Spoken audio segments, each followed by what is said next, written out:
يا رب تكونوا بخير. النهاردة هنعمل لكم أكلة سهلة جدا جدا أي حد ممكن يعملها وبتنفع جنب كل الأكلات. هنعمل لكم شيش طاووق طريقة سهلة وفيها تكات كده جديدة. تابعوا معانا. حاجة هنعملها، هنجيب فراخ مقطعينها مكعبات كده، هنجيب دبس رمان معلقتين وصويا صوص وزيت زيتون وفلفل وبابريكا فريش نكون مقطعينها، وفلفل اللي هو بيبقى عبارة عن اللي هي الدقة او السبايسي اللي احنا بنعملها، وطبعا الزبادي بتاعنا اللي هو هيبقى اساس المقادير كلها. هنجيب بولة نحط فيها الزبادي، هي بتبقى كوباية زبادي. بعدين هنحط الدبس الرمان وهنحط الصويا صوص وهنحط زيت الزيتون وننزل بباقي المقادير، ملح وفلفل وبابريكا وجنزبيل وكمان فصوص الثوم والفلفل الاحمر، ونبدأ نقلبهم كويس جدا جدا لحد لما يختلطوا ببعض، وبعدين ننزل بمكعبات الفراخ على التتبيلة بتاعة الشيش طاووق. طبعا نفضل نقلب كتير جدا، وما ننساش اهم حاجة اللي بتدي المزازة وبتعدل الطعم، نحط معلقة مستردة.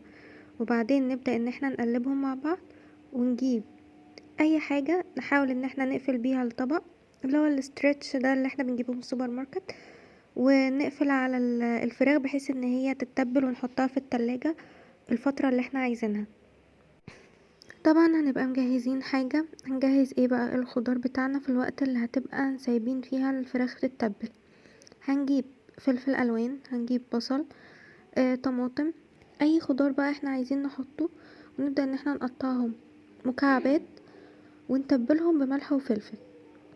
وفي نفس الوقت في حاجة كده هنبقى عايزين نعملها، اللي هي العصيان اللي بنحط فيها او الخلة اللي بنحط فيها الشيش طاووق، نبقى حاطينها في مية بحيث ان هي تبقى سهلة تدخل معانا في الحاجات او المكونات اللي احنا هنعملها فيها. بعد كده هنبدأ نجيب العصيان ونحط الفلفل، طماطم، بصل، قطعة من الفراخ، وبعد كده نحط تاني نفس النظام. بعد كده هنجيب طاسة نحطها على النار، هنجيب صينية تيفال او الطاسة اللي احنا عايزين نحط فيها، وبعد كده نحط شوية زيت صغيرين بحيث ان هما يعني لما ننزل الفراخ وكده ما تلزقش في الطاسة.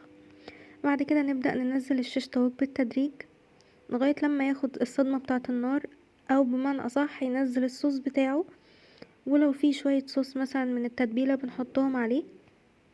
هنفضل ننزل الشيش طاووق جنب بعض بالعرض او بالطول ايا كان انتوا عايزين ايه. بعد كده هننزل التتبيلة بتاعة الشيش طاووق، لانها لما يعني بتختلط مع الفراخ، لما بتمتزج بيها بتدي طعم حلو. بعد كده هنسيبها على النار لمدة 5 دقايق مثلا، لغاية لما نحس ان هي بدأت تاخد التشويحة الخفيفة، ونبقى مجهزين طبعا الفرن، ونبدأ ان احنا نحط فيها الفراخ عشان تستوي. بعد لما نخلص الفراخ لما تستوي بنروح جايبين فحم وبنديها الحتة اللي هي كأنها تبقى مدخنة او كأن الفراخ مشوية، فبنروح جايبين الصينية نولع الفحم ونحطها طبعا في طبق، عشان الفحم غلط جدا ان هو يتحط على الاكل دايركت، ونروح مغطيينه بالفويل بحيث ان هو ياخد ريحة الفحم او ان هو يمتزج بيه لمدة مثلا من 3 دقايق ل5 دقايق وبس. وبكده نكون خلصناها بقى، وعملنا الشيش طاووق بطريقة مختلفة وسهلة وتنفع مع كل الاكلات، وبعدين كمان فيها نظام غذائي عالي جدا لانها كمان فيها خضار مش مجرد اللي هي الفراخ بس. لو عجبكم الفيديو ما تنسوش تدعمونا بسبسكرايب ولايك وكومنتات كتير ولايكات اكتر، ومش عايزاكم تنسوا تقولولنا عايزين نعمل لكم اكلة ايه المرة الجاية، واستنونا الحلقة الجاية مع اكلة جديدة في حياة في المطبخ.